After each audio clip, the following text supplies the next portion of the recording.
வணக்கம் மாணவர்களே. இந்த வீடியோல 10ஆம் வகுப்பு கணிதம் அலகு 5 ஆயத்தொலை வடிவியல் இதுல பயிற்சி 5ல் 3ல 6வது கணக்கு பார்க்க போறோம். என்ன கொடுத்திருக்காங்க பாருங்க. 19,3 என்ற புள்ளியை அடியாக கொண்ட குன்றானது செங்கோண முக்கோண வடிவில் உள்ளது. இப்ப பாருங்க, ஒரு குன்று என்ன வடிவத்தில் இருக்குன்னா ஒரு செங்கோண முக்கோண வடிவத்துல இருக்கு. இந்த மாதிரி இருக்கு.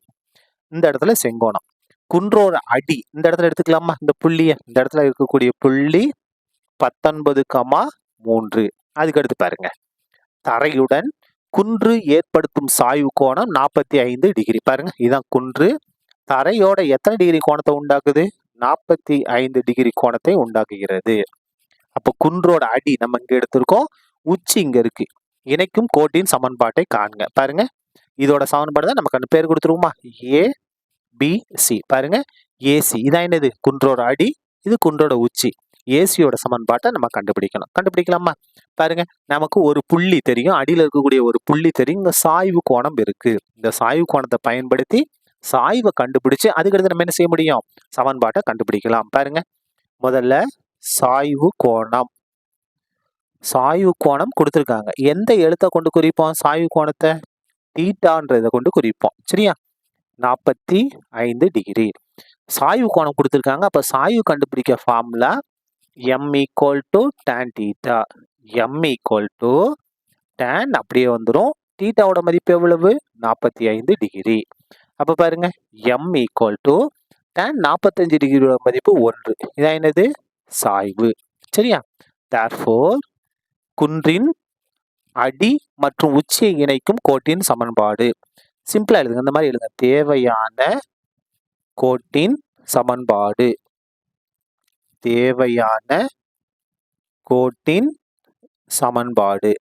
நமக்கு என்ன தெரியும்? சாய்வு தெரியும், ஒரு புள்ளி தெரியும். அப்போ சாய்வு புள்ளி வடிவம் ஃபார்முலா என்ன? y - y1 = m × x - x1. சாய்வு இங்க இருக்கு, புள்ளி இங்க இருக்கு. பாத்தீங்களா? இதான் என்னது? x1 y1. இப்ப பாருங்க, y - y1, y1ஓட மதிப்பு 3 = m. m ஓட மதிப்பு எத்தனை? 1 × x - x1ஓட மதிப்பு 19. இப்ப பாருங்க, சுருக்கிடலாமா? y - 3 = 1 கொண்டு போயிருங்க. 1 x பெருனா x தான், 1ஐயும் -19 பெருனா -19 தான். இது எல்லாத்தையும் ஒரே பக்கமா கொண்டு போயிடுவோம். 0 = x - 19, இது +y, இங்க வந்தா -y, இது -3, இங்க வந்தா +3. இப்ப பாருங்க, 0 = முதல்ல x உறுப்பு, அதுக்கு அடுத்தது y உறுப்பு -y, -19 +3 வேற வேற குறி. அப்ப கழிப்போம். 19ல 3 கழிச்சோம்னா 16. பெரிய நம்பர் தான் மைனஸ், அதனால -16. இதான் சமன்பாடு. அப்படியே மாத்தி எழுதுங்க. இடது பக்கம் இது எந்த பக்கம் எழுதுங்க, எந்த பக்கம் எழுதுங்க. மாத்தி எழுதணும்னா therefore x - y -16 = 0. இதான் என்னது? நமக்கு தேவையான நேர்கோட்டின் சமன்பாடு. சரியா? அவ்வளவுதான்.